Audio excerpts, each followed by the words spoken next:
Hi, welcome to Planet NOLA. I'm your host, Mary Jacobs. This is the podcast where I talk to people in the city of New Orleans that I think are cool, doing cool things, inspiring things, fun things, just folks that I'd want to shine some light on. And today, I have a very old friend with me, my old buddy, Schully. We've known each other since we were 13, 14 maybe.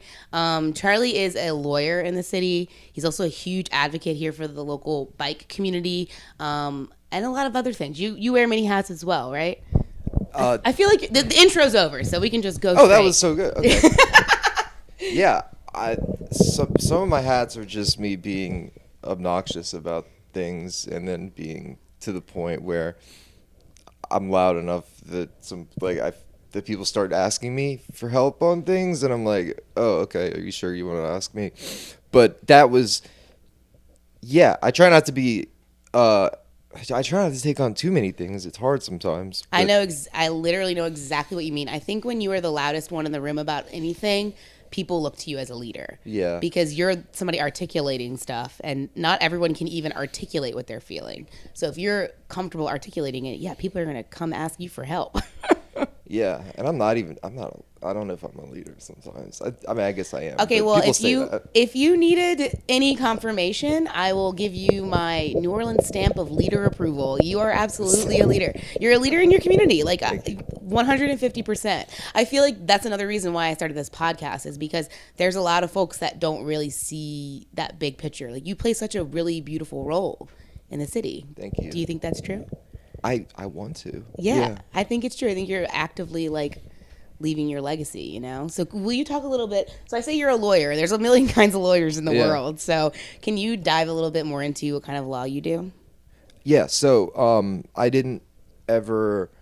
Well, no. I should say the opposite of that. I always wanted to be a lawyer, but I didn't think I was smart enough for it. Oh. My parents were like, you just keep arguing with this all the time.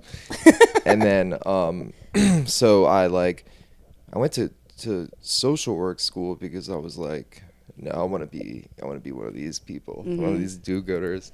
And there was a student there who wanted to help me get into the dual degree program. And I was like, but everybody said I wouldn't, basically they didn't say, but they made me feel like I wouldn't be good enough at reading comprehension to read it all. Oh my God. They didn't say that, but I was always kind of a slower reader in school. So you just read the whole time in law school, and it's much. But so they made me feel like I could do it, and so I did, and I got in, and I. What law school did you go to? Tulane. And I kicked ass at it. That doesn't surprise me. I'm actually shocked that you ever felt like you couldn't. My perception of you ever since we were kids is that you were incredibly intelligent. Yeah, I mean, it might be weird to hear. I'm sorry, but it's true. I think when I got clean and stuff like that, I was trying to make my life kind of smaller for a while, and I was like, do I want to do everything that I used to want to do? Mm-hmm. And kind of interestingly, it turned out that most of the things that I wanted to do back then, I ended up being able to do, which is kind of cool. Yeah. So you're sober. Yeah. This is a hard city to be sober in, or I think it's a city where a lot of people get sober.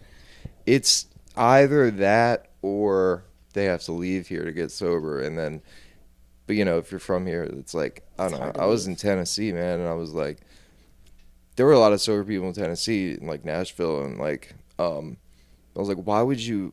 This place is boring to be so it's just so I don't know. I'd rather the only point you'd go to live entertainment or live stuff would be to drink or listen to country music. Yeah, this sounds maybe a little small-minded, but when I went to Nashville and other parts of Tennessee, there's only one kind of music, and that's it. And so it gets boring, I imagine. Well, yeah, I mean, in that region, there's a few different kinds of music, but it's all white people music. Nashville is a very white person identity, and I like West Tennessee. Wait, when did you live in Nashville? When did you move back? You were gone. I didn't even know you were gone. Just 2013. Oh, just 1 year. Yeah. Yeah, it's funny. I've never heard the perspective that New Orleans is actually better to be sober in, but when you say it like that, I'm like, oh, because there is so much to do. people are like, yeah, you get drunk at everything, but actually you don't have to get drunk at everything. There's still so many things to do and see and participate in. I think you have to have a somewhat of a tolerance for drunk people, which I do, fortunately. So that is good. And you also, I think also, like what you said, some people have to leave where they're at. Being from here is so different because, I mean, I know for a fact you're close to your family, and so I can't imagine ever leaving for any reason, you know? I'm kind of here for it. You can take that off if it's easier. Just put it down. Yeah. Thank you. Yeah, it is easier. Yeah, that's what's up. Okay, so someone had told you were smart enough to go to law school. You went to law school and you were like, oh, I can do this. Yeah. So I try to tell people that now if they're like the kind of person that I was, which is, you know, I don't know, anybody cares about anything. And there were a lot of people like me in law school, but I seemed to be the only one who, like, so there were some people who were like, they were like mothers and they like needed to get into work, like be making money when they left. Mm-hmm. And so I get that. But a lot of people, and maybe they're wise for this, I don't know, but like I didn't want to get a job at insurance defense when I left. Yeah. I just didn't. I mean, I don't know. Maybe one day I'll still have to. No, I hope not. But you've always, like, it's kind of how you said you wanted to go into social work because you were like a do-gooder. Yeah. And I feel like it makes sense that when you go into your legal work, you're going to be trying to like lean more towards the good guy side. So what exactly kind of legal work do you do now? After I finished clerking, I decided, let's see, I was volunteering with the Renters' Rights Assembly, and this was like right before COVID, and I started to care about that.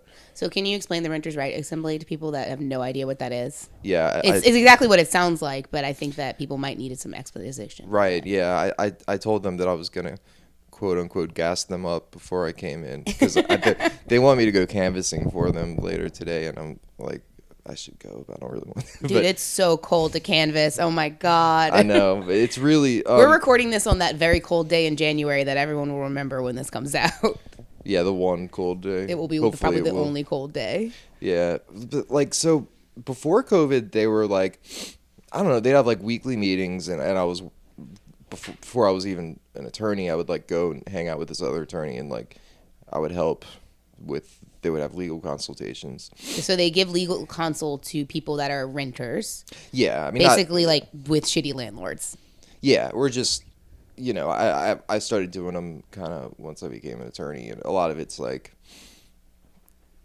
giving them form letters and stuff to send to, or like advice on how to sue their landlords and stuff. Or not, I shouldn't say advice, but guidance on how to sue their landlords. Yeah. But so I what was it?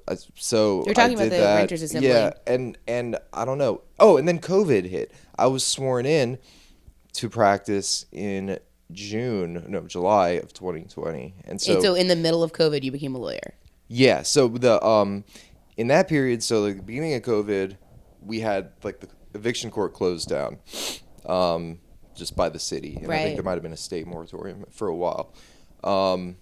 Then they reopened, and it was before Congress, you know, got, you know, decided to do anything at all. So there was this gap in moratoria, basically, for tenants. So we were like, I was still going to these meetings, now on Zoom, and we were like, I think the numbers were like there could be like 30 million people in danger of being evicted. In New Orleans? No. I'm about to say 30 million. We don't have 30 million people here. No. But in the country. Around the country. So you're saying that there was a gap between when there was a moratorium on rent and when we got any of those aid checks. Well, yeah, and there was a federal eviction moratorium in September of 2020, and it lasted until earlier this year. Yeah. Until the Supreme Court said that they had to get rid of it, basically. And it was so, you know, and then we had the hurricane, so that sort of made ours last a little bit longer, fortunately. But so I was like, what the hell are people going to do? And I realized that, you know, I was clerking in court, and so I saw a lot of like, you know, just these terrible attorneys just go up and try these just awful cases and stuff. And I was like, you know, I'm not as bad as this person. I mean, but like, So like I could do this, and it's something that I want to do.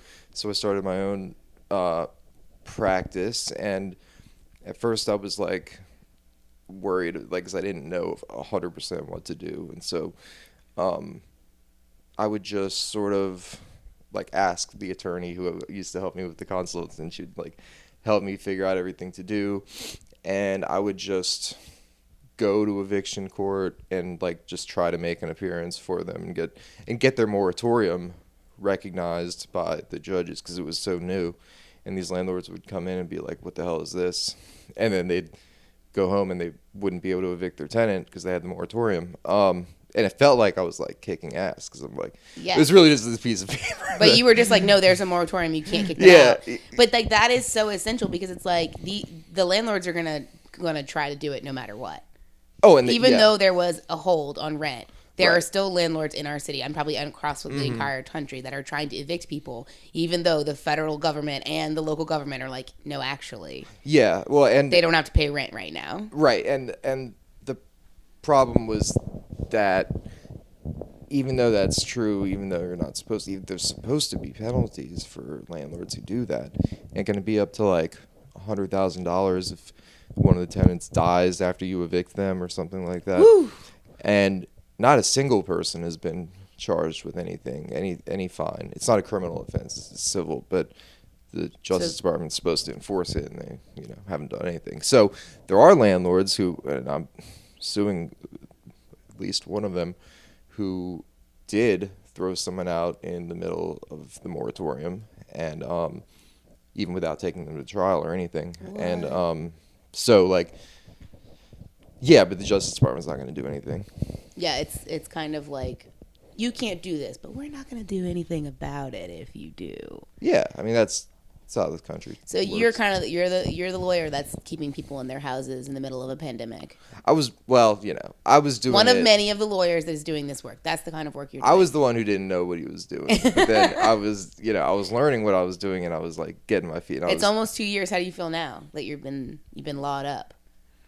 I feel like I still have no idea. But you've done a lot of really good work. Yeah, yeah. You also give people their security deposits back, which I love. That was one of my original things where I started to feel like, okay, I can do this, because I would just write demand letters to landlords, and a lot of times. Okay, so I want to preface this that like if you've ever been a renter and you've never gotten your security deposit back, you know the feeling of how much rage enters your body when you leave that apartment and you're like, everything is pristine, and yet you get to keep however many hundreds of dollars that I gave you as like a promise that I'll keep this place nice. It is so, they'll be like, oh, the paint was chipping in the bedroom. Right. It's so messed up. And that was actually the first thing that made me think like maybe I should do housing stuff, because they passed a new law in 2018 that basically brought Louisiana in line with most of the other states, that says that, if they don't return your deposit in 30 days after you give them your forwarding address, after the lease is ended, then you can sue for 3 times the amount of the portion that was wrongfully withheld. And that's a lot of money. Damn, hell yeah. And you could even possibly get attorney's fees. So I started thinking like, man, there's nobody wants to do these. I was later understood why nobody would make an entire practice taking these cases. It's harder than it sounds, right, in the sense that, they could also sue for attorney's fees, stuff like that. Right. And, like $1,200 deposit times 3, 3,600. That's a lot for a person. It's a lot for a person. For the legwork of the legal work. Yeah, people start.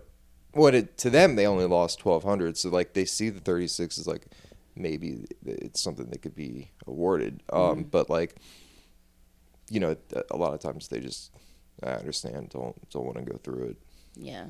But I was writing a settlement letter for one of the early cases that I took. It's the only one that like I still have from like, I think it was might have been the first lawsuit I ever actually filed with my name on it, and we're still going on. I know it takes forever. Well, this dude was dodging. He was hiding from the people who were trying to serve him. Allegedly, that's what one of my servers said. And classic. Yeah, but I mean, we got him though, and we're working on it. But So why do you feel so strongly about this? What is your tie that binds?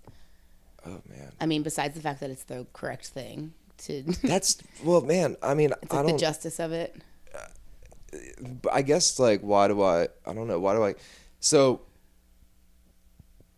there's like a million things that I care about, and I could probably eat with equal concern or like moral Vigor. fortitude, take this on and be like, this is important. So I don't really know, but well, I can give answers, and that's like, after Katrina and people lost their public housing and stuff, and it was demolished, and then, so how the legacy of how they built the city back to be like, to not give people the right to come back, basically. If people are listening to this and they maybe are post-Katrina people and they don't really know the history of Katrina race relations, and basically our very corrupt city took it upon themselves to make Katrina a way to expunge poor people from our city in whatever way they could. And a big way they did that was getting rid of thousands and thousands of units of public housing. So, the way that I look at it now, or like think about it, is that under Clinton, I think, they changed the federal housing law to make it a lot worse. And so we had all these public housing, like tens of thousands of people could get Section 8, housing, and, they had to live in often really terrible conditions, but like those projects were like built, they were like immaculate when they were first built, and they were considered some of like the greatest, When designs. were those projects built? Man, they were in the early 1900s, I think, and it feels like they didn't touch them from then on. Yeah, I mean that was a big problem. I mean, yeah, of course, like but there's no, it's just neglect, but like by the city and by the state. But what happened was, so there was an amendment to the that Congress put forth that required that for any new public housing built, you had to get rid of one, basically. It's called the Faircloth Amendment. It's still in law. And so, what's the logic there? Why does it make any sense? I have no idea. I know that I was reading about it last year, just like my mouth was like wide open, like reading this and being like, this is why there's not enough public housing. It's like a neutral. It's like you tear one down to build a new one, but you can't. It was during the big, like budget neutrality nonsense of the 90s and shit. But like, it doesn't make sense. Well, I know it makes sense. They just didn't want to have poor people. But I was about to say it makes sense. They just want to disenfranchise poor people as much as possible all the time. So like and then at the same time they had these new Hope 6 designs for housing projects, which was supposed to be like the way they think about it was like, instead of putting everybody together, because that's broken windows theory. You don't want to have all the same low income people together, because who knows what they might God forbid. But and some of their arguments were more convincing than that, I suppose. But to put mixed income within those neighborhoods and stuff like that. But what it really did was just extremely restrictively to limit the amount of housing that could be built, because a lot of private developers, you can't force them to build all Section 8. Right. And so, and then with 2006, when they voted to tear down the housing projects, city council did that vote. It's so wild to me that it was 2006 they tore those projects down. Katrina hit in 2005. I could be wrong about that. I just know that even if it were 2 or 3 years after, the fact that it was so fast, it was like such an immediate decision. It gets crazier than that, and that's that there were protests about it. People from the housing developments didn't want it to happen, and so they went to protest. They locked them out, and they had the police like tase them and stuff. And I wrote a op-ed years ago criticizing City Councilwoman Stacey Head for saying something derogatory about poor people, and noting the fact that she was kind of the one who was like Send in the clown. She was the one that sent the cops. She was like essentially smirking at it at the event. She was there. She didn't care at all. And anyway, yeah, she's rude. She's bad. I don't have respect for somebody like that. I don't blame you. I feel like the disenfranchisement of all of our city's most impoverished people is like the history of New Orleans now. I feel like, especially post-Katrina, I feel like that has been the mission on so many of these things that have passed. It's like, how can we push out as many poor people as possible? Yeah. And now people are starting to push back and be like, well, maybe that was important not to do. But the thing is that, like, so once we get rid of those housing projects, now we can't build new ones because, the grandfathering in of the amendment, Fair Cloth Amendment, we can't build anymore. We had them, we tore them down. We can't.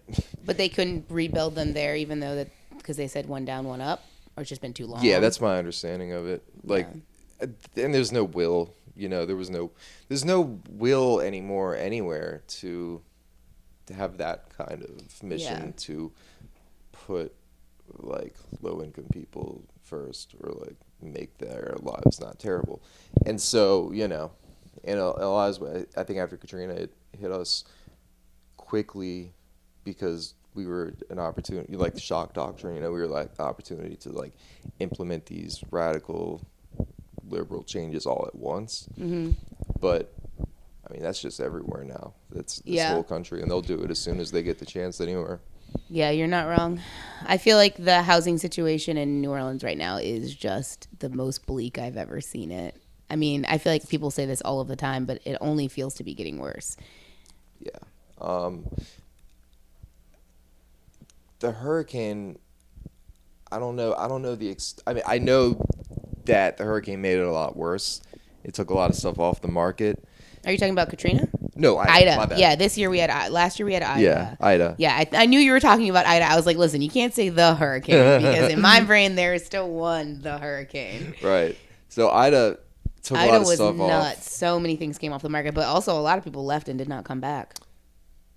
Yeah, you would think, but I think it must have taken more houses, at least temporarily, offline than that checks out, yeah. And also, I mean, that's the other, like, insurance is just not paying these people. And so if, I'm not defending, like, landlords or anything, but if you are a landlord and you have to, like... fix something. Yeah, if you got to pay the bills, and all of a sudden you're not getting $50,000 out of your claim to fix the roof or whatever, I mean... you got to get it from somewhere, and exactly. People still have to go to their so it's really maybe people shouldn't own houses as businesses. I don't know, that's just an idea. Yeah, I mean, ideally if they can't invest in it, you know what I'm saying, like, oh, you can't fix this big thing you bought as a business plan, then maybe not a good business for you. That's true, but then who are the people it's a good business plan for? It's the people who can afford it, and the people who can afford it are the worst ones.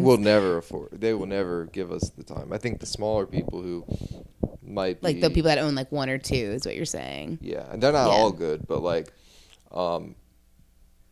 even the ones who are kind of like jerks, they're at least like they have to face their tenant. Mm-hmm. And it's hard unless you're like a sociopath. Yeah, that makes sense. It's not like a big property developer where there's like people that come down and like there's not like a long line. Yeah, Charlie, we have to take a break. Oh wow! Okay, cool. How do you feel about that? Okay, we're gonna take a break. We'll break. We'll be right back.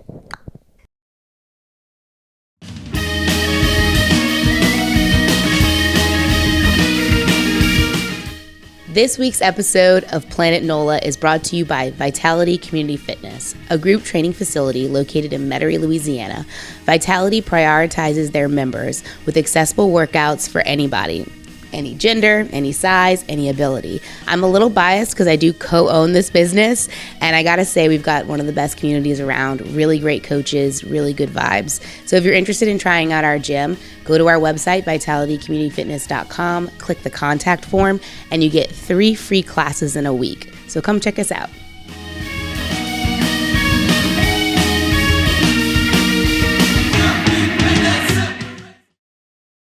And we're back to Planet NOLA. I'm Mary. I'm here with my buddy Charlie. We've been talking about Renters' Rights Assembly. We've been talking about the climate for renters in our city and the disenfranchisement of the lowest income people. We've talked about a lot of things. Charlie's a lawyer. If you didn't listen to the first half, I don't know why you'd be listening now, but we're going to jump into one of your other big passions, which is you are a huge advocate for the bicycling community in New Orleans. Sound dorky to say bicycling community? What do you say? Bikers? I I did, and then I realized that people think I'm talking about motorcycles. But so the way to really make it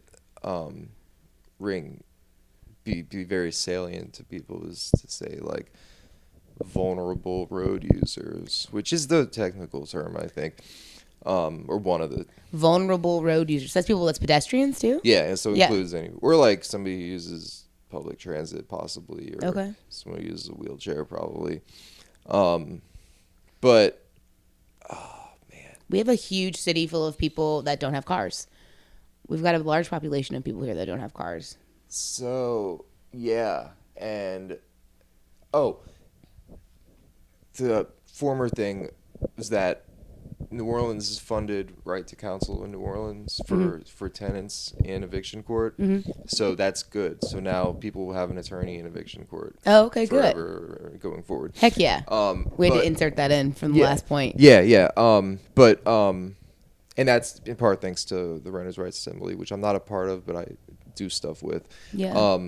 But so in terms of do you need a second? No. I just like to do this, but I think if you're not watching us on YouTube, maybe you should.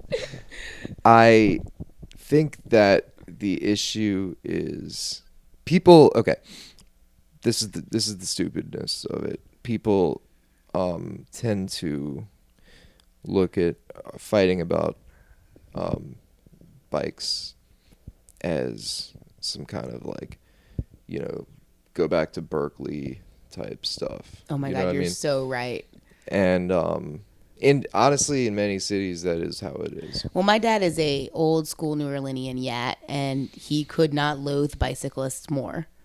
Well, your dad's got some crazy opinions. Yeah. I remember from your... Yeah, he does. But like his hatred for hippies on bikes, in his words, is strong. Because it's less like, why do I have to share the road? And it's like, why is it your road? Well, interesting, the roads were designed for non-cars at first. And I saw this post talking about like before jaywalking was invented as a term of art. Everybody just sort of used the road together, and that included like, people with disabilities who needed, I guess wheelchairs they had back then as well. Bikes, which were extremely popular in New Orleans in the 19th century and now, but like early. I feel like so many other countries still function with pedestrians on the road, bicyclists on the road, cars on the road in unison. Yeah, but they have to live in a world where all the cars are designed by the same companies, which basically just design cars nowadays just to be able to kill people. Yeah. So like they have pretty high fatality. I mean, maybe not in like parts that have like poor infrastructure, but like like China, like Vietnam, and like they do really operate in tandem, or India parts, but like there's some serious fatality it's issues. Dangerous. It's not a perfect system is what you're saying. I think I was thinking of like one time I went to Denmark. Oh yeah, of course. And Denmark was a bicyclist's heaven. Oh yeah. They have a whole other lane completely protected. You have your own signals, like. And it was so beautiful, and I felt so safe. And in like Amsterdam, and the crazy thing is that in those, and soon to be in Paris too. But because all those places they used to have like big highways like we have, and then it was always like some horrific accidents, or like the public health people would look at the data and be like, it is not safe if you don't own a car. And also, like, maybe you want to look at how having to drive everywhere harms your quality of life and your lifespan, for that matter. And so they started to make those changes, and people did the same shit they did here, where they say, like, we're never going to do that here, whatever. Right. They were saying that back then, and then they did it, and now all we know is that these places are really great. Yeah. So it's Do funny. you feel like we're moving towards those changes at like a real rate? I feel like the most change we've gotten is like a couple protected bike lanes with parking, right? I feel like we have a few of those. Which streets have converted? Is it Elysian? No. St. Claude? Elysian, Galvez, soon to be Miro, soon to be Gentilly. So basically now the way the street is set up is it's the street where car traffic goes, the parking lane, right? Yes. And then the bike lane. So instead of parking right on the curb, you're parking like over from the curb. Yeah. That's really the way that if it's possible to do is probably the best way to do it. I feel like it makes the most sense. The bike lane is completely protected by a row of parked cars, basically. Because the bollards are the other thing that have been going up around the city. Yeah. And they just get knocked down pretty fast. Some of the ones on Broad were really just taken off, and they've redone those, and it looks a lot better. Oh, they've redone them recently? Yeah, they took those suckers. You were a really big awful. You were a really big advocate for those bollards. I was an advocate for all of it. Yeah, and then I became an advocate for not making it look like a bunch of missing teeth, But I didn't want to, but I came down kind of hard at first because, as I've gotten to know the people in the city who do this stuff, like, they're like me, but they work for the city, so they can't really talk, but they care, and they work really hard. And so I don't want to, people yell at them. And I'm like, I think they're on our side. I think that, well, ideally, nobody should really. So who are you fighting? Who do you feel like the fight is with? Is this all a nickel and dime thing? Like, people just don't want to pay the money to make the infrastructure happen? Well, we have a bunch of money coming.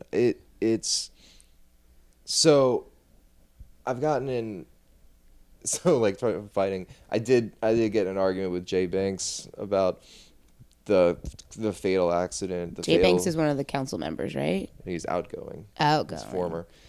Peace out, Jay Banks. I kind of liked him though, but so the thing that really, growing up in New Orleans, I biked everywhere as much as I could. When I went to LSU, I think I only had a car one of those years. I biked everywhere around Baton Rouge. And I was naive back then, and I thought that if I just followed all the rules that I'd be safe. That people would treat me like a car. And for a while they did. And I really think that, people say, oh, we used to ride in the streets all the time as kids. Why can't we do that now and just be, just not worry about all this stuff? And, Yeah. But cars weren't built to where, their fender was literally at your parallel chest with your vital organs, and also and to be fair, traffic fatalities have gone down since when they were kids, but that's not because of the car build. That's because of laws and better design. But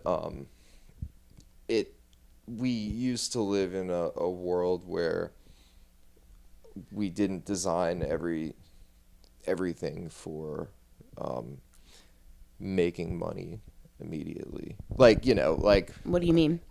Oh, I know what you mean. Okay, so you're saying it's if they're going to put the money into it, it's where are they going to see the return? Is that what you're saying? One time this guy tried to run me over. He was a food delivery guy, and I smashed his window because he tried to assault me. Oh, God. And I felt terrible. He tried to call the cops, and they asked me to press charges, and I didn't. Uh-huh.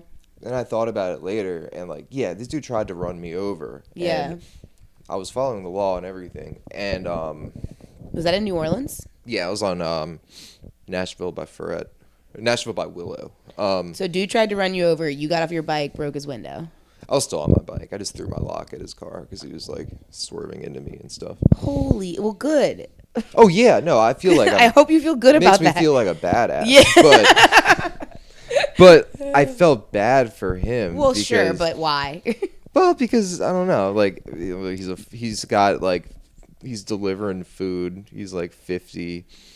And so you almost kill a bicyclist because your life is hard? Well, no, but yeah, exactly. But I broke, I just felt bad, like, because now I broke his window, and like I'm a badass for that, and he totally had it coming. But and he like, can replace his window. It's yeah, an object. It's not a life like yours is. For sure. Yeah. Like, come on now. Yeah, but God. I mean, it's his actions, whether You know what that's called, Charlie? mine. That's called direct action. Yeah. And you've made a good change. You think he's ever going to do that again?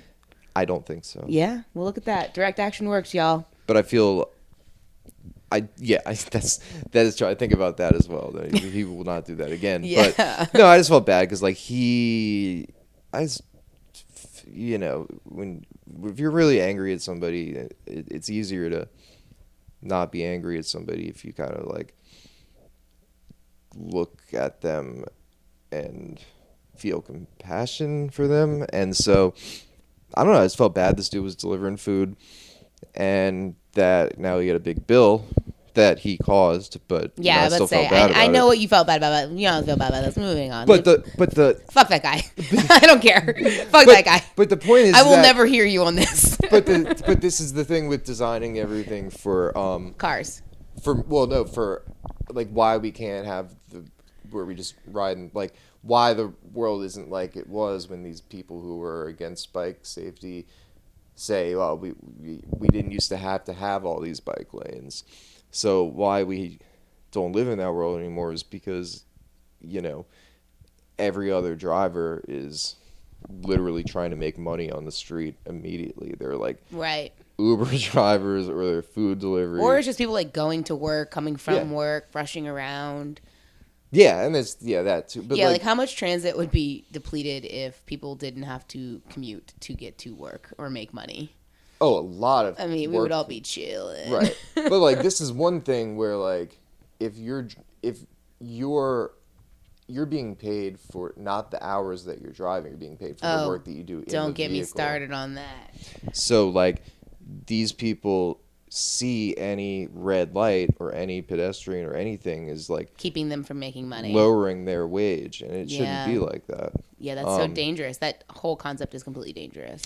And it's funny because it's not actually true because everyone ends up catching the same red light anyway and catching up to each other. Exactly. That's the funniest thing. But so that's if we're not gonna have if we're gonna catch up like Europe and them did back then, I don't think we're gonna be able to because we've created a far worse world in the last 50 years in terms of economics than we used to have. But just in terms of the progression of capitalism. But the downward turn. Things have gotten better, sure. But we are like New Orleans is making progress. Yeah, I feel like I literally can see the progress. I mean, these protected bike lanes, even the bollards when they look like weird teeth. I mean, they make a difference. They're like a visual reminder to people on the roads that there are other people on these roads that we need to try to keep safe. Yeah. Well, and it's like, so what galvanized me after my whole life of like biking and then that dude trying to hit me and all that was that. When did that happen? When did that guy try to hit you? It was right before I started law school. So just I honestly thought I was going to go to jail and not be able to go to law school. Oh, no. But so it was 2019 in Demian. I live 2 blocks away from Canseco's right there. Yeah.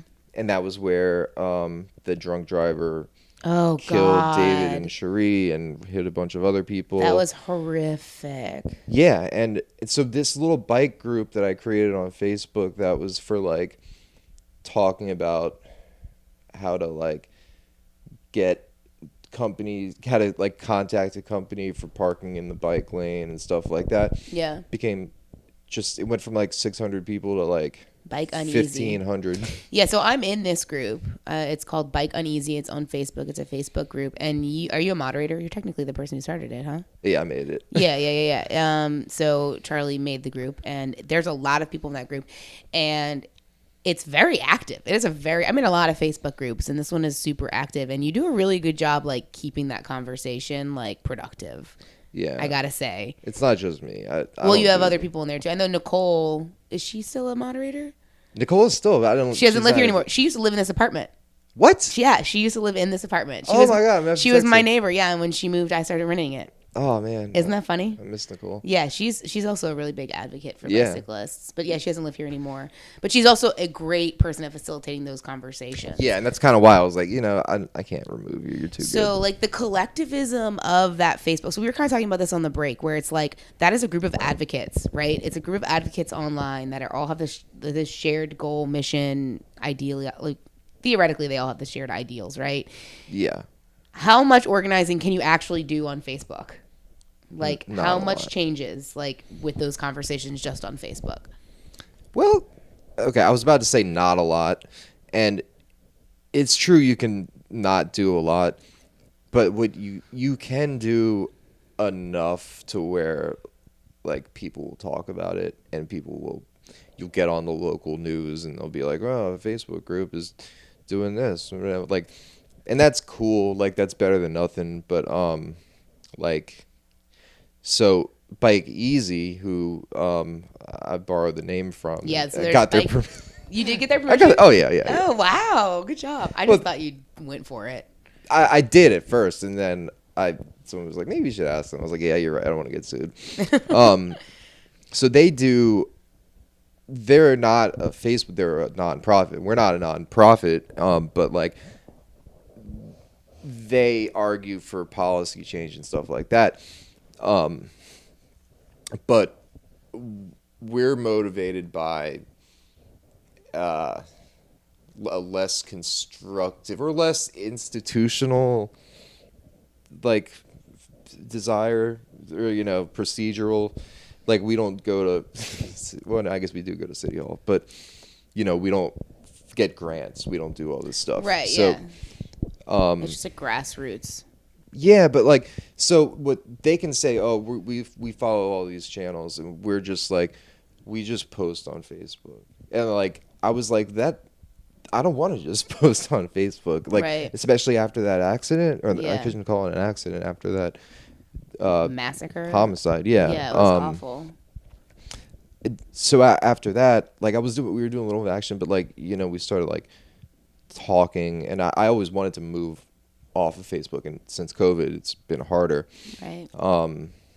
But I started emailing like elected officials and updating everybody on that, and organizing like, we'll meet up and sweep one of the bike lanes, and then tag the city and be like, hey, we did your job, pay us. Oh yeah, y'all do a lot of bike lane cleanups. Not as much anymore, because they've gotten better at it. Really? Well, they got that little machine that goes out and does it Oh, now. I don't know about that. They got a Little little machine sweepy. that cleans them. Yeah, a little sweepy. Little sweepy. Yeah. Aww. Y'all should get T-shirts made with Little Sweepy on them. Bike Easy named it. Oh, really? Or they did a poll, like, Little Sweepy's cute. I think I voted for Sweepy McSweepface. Aww. No, I might have voted for Little Sweepy. They're all cute. You can't go wrong when your name But is you got Street Sweeper. you have to go for